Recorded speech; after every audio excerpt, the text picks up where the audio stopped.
Welcome to another chilling episode of Serial Killer Files by Skoob. I'm your host, Arthur Morgan, and today we're diving into the shadows of 1950s America to uncover the disturbing story of Harvey Glatman, a man whose quiet demeanor masked one of the most calculated and methodical serial killers in American history. Known by two haunting monikers, the Lonely Hearts Killer and the Glamour Girl Slayer, Glatman's crimes reveal a terrifying truth about how evil can hide behind the most ordinary facade.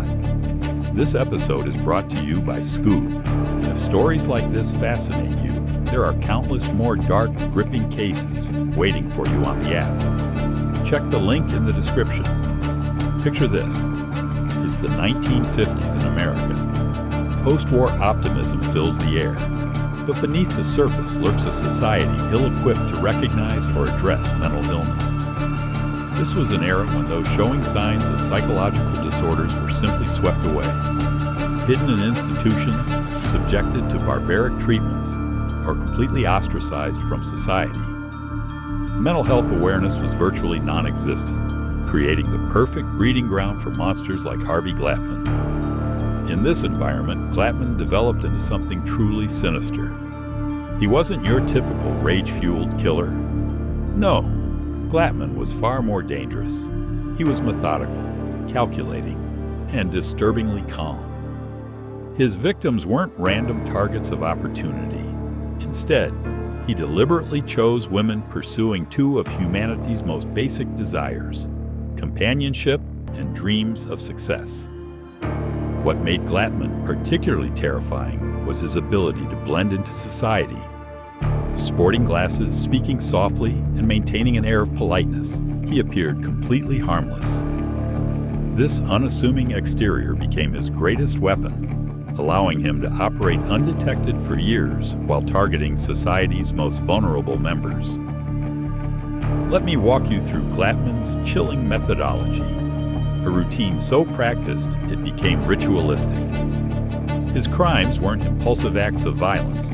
They were carefully orchestrated performances with him as both director and lead actor. Glatman operated under multiple aliases. Johnny Glenn and George Williams were his favorites. He crafted elaborate personas, complete with business cards and professional photography equipment. His hunting grounds were modeling agencies and what were called Lonely Hearts Clubs, early matchmaking services where desperate souls sought connection through personal advertisements. His target selection was ruthlessly strategic. Single women, divorcees, newcomers to California chasing dreams, anyone lacking strong local connections who might not be immediately missed. Once he identified a victim, the performance began. Picture this scenario. A young woman, perhaps struggling financially, receives a call from a polite photographer offering $20 an hour, significant money in those days, for a simple magazine shoot.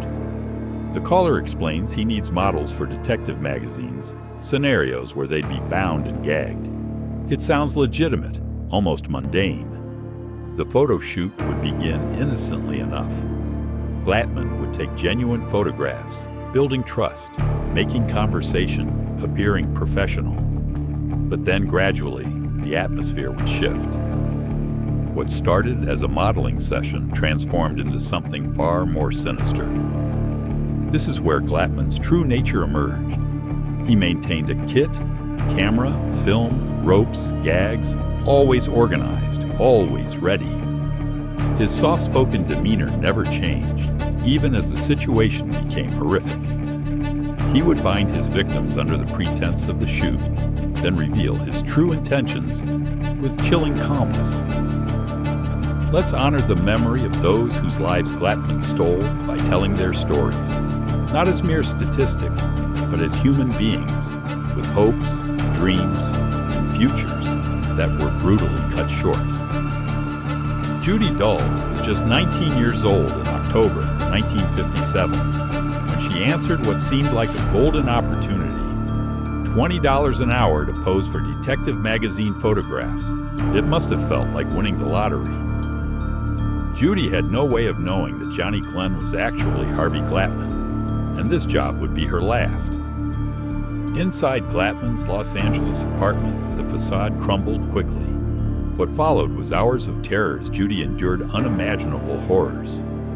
But perhaps the cruelest element was Glatman's psychological manipulation. After the assault, he actually suggested they watch television together, creating a bizarre sense of normalcy before the final act of his twisted play. At 10:30 p.m., Glatman promised to release her.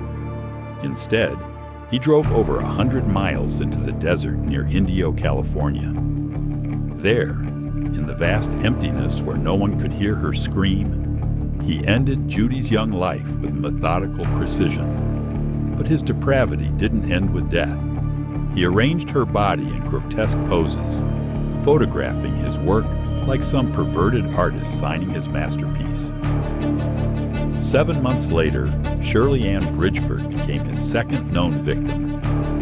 This 24-year-old divorced mother had joined the Patty Sullivan Lonely Hearts Club, seeking companionship to ease her loneliness.